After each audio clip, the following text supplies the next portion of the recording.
Welcome back to Netrush Report, your home for tennis drama, rivalries, and the stories that stretch far beyond the baseline. If you live for the intensity, the fire, and the unexpected moments that shake both the sports and political worlds, make sure you hit that subscribe button and join the rush. Now, let's get into this explosive story. The entire controversy began when Donald Trump took to social media and launched a verbal attack on Zohran Mamdani, a mayoral candidate in New York City. Trump called Mamdani a self-proclaimed New York City communist and urged voters to reject him. At first glance, it might sound like another political jab from Trump's endless playbook, but the fallout was much bigger. Political commentator Brian Krasenstein quickly pointed out that Trump's words may have crossed serious legal and constitutional boundaries. He alleged that Trump's post not only broke multiple federal laws, but also went against Article 2 of the U.S. Constitution. That claim went viral, and soon, screenshots of Trump's remarks were circulating everywhere. Among those who reacted was Martina Navratilova, one of the most outspoken legends in tennis history. Her response? Short, sharp, and damning. Criminal at it again. For younger audiences, Martina isn't just a name in the history books. She's one of the most decorated players to ever step onto a court. With 18 Grand Slam singles titles and 31 major doubles crowns, she changed the sport forever. But off the court, she has also built a reputation as a fierce advocate for justice, equality, and democracy. Navratilova has never been shy about calling out political figures. From criticizing policies on LGBTQ+ rights to condemning authoritarian rhetoric, she has consistently used her platform to speak up. And when it comes to Donald Trump, her stance has always been clear. She considers him dangerous, reckless, and unfit for leadership. So, when she saw Trump's comments about Zohran Mamdani, her response fit right into the narrative she's been building for years. But let's pause for a moment. What exactly makes Trump's remarks so controversial from a constitutional perspective? According to critics like Krasenstein, Trump may have overstepped by targeting a candidate for office in a way that abuses the influence of the presidency. Under Article 2 of the U.S. Constitution, the president has specific powers, but using the weight of the office to potentially interfere with local elections crosses into murky territory. Legal experts argue that this kind of interference could be interpreted as a violation of federal election laws, particularly when it involves intimidation or the misuse of federal authority. Others, however, claim this falls under free speech protections, making the case far more complicated. Still, when a sitting president directly attacks a candidate for mayor and brands them as unfit with such inflammatory language, it raises ethical and legal alarms. Now let's talk about Zohran Mamdani himself. For those who may not follow New York politics closely, Mamdani is a progressive politician known for his bold ideas on housing, public services, and economic equality. Born in Uganda to Indian parents and raised in Queens, Mamdani has built a reputation as a fighter for working-class communities. To his supporters, he represents a much-needed voice for change. To his opponents, including Trump, he's seen as far too radical, someone they brand as a socialist or even a communist.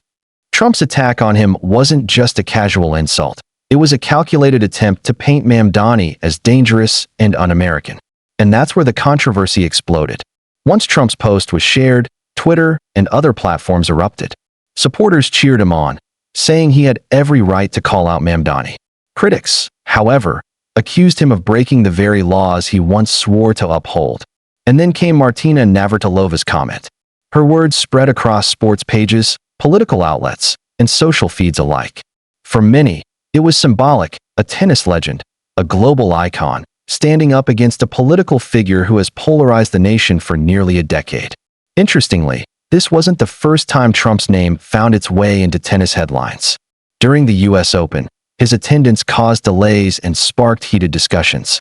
While Carlos Alcaraz may have been the winner on the court, Trump's presence grabbed unwanted attention. Navratilova, along with other tennis voices, has long highlighted the crossover between politics and sports. And in moments like these, those worlds collide in ways no one can ignore. We also need to look at the bigger picture. Trump's second term in the Oval Office has been anything but quiet. From fiery press conferences to controversial policies, his presidency continues to divide Americans. For critics like Martina Navratilova, Trump embodies a threat to the values of democracy, fairness, and inclusion. Her words, "criminal at it again," are not just about this one incident, but about a larger pattern she sees in his actions. And for his supporters, this latest controversy is yet another example of what they see as the political establishment and media unfairly targeting Trump. The fallout didn't just play out in political circles. Sports fans also weighed in. Some praised Navratilova for her courage, saying athletes and legends have every right to speak their minds. Others criticized her, arguing that she should stick to tennis and avoid political commentary. But here's the thing, Martina has never been the type to stay silent. From her early days of defecting from Czechoslovakia to her advocacy for LGBTQ+ rights, she has always used her voice for causes she believes in. This latest clash with Trump is just another chapter in her long history of speaking truth to power. So where does this leave us? Will Trump face actual legal consequences for his comments on Mamdani? Or will this controversy blow over as just another headline in his never-ending political saga? At the moment, no official investigation has been launched, but the accusations of violating federal laws and the Constitution are serious. Even if no legal action is taken, the political impact is already real. Mamdani's campaign has gained attention, and Navratilova's words have amplified the debate. For Trump, it's another controversy added to a long list. For Martina, it's another moment of standing up for what she believes is right. So here's the question for you. Do you agree with Martina Navratilova calling out Trump as a criminal at it again? Or do you think this is just political theater with no real consequences? Drop your thoughts in the comments below. We want to hear from you. And don't forget, you're watching Netrush Report, your home for tennis drama, rivalries, and the stories that go far beyond the court. If you haven't already, hit that like button, subscribe, and ring the bell so you don't miss a single update. Until next time, keep your eyes on the game. And remember, sometimes the biggest battles aren't fought on the court, but off it.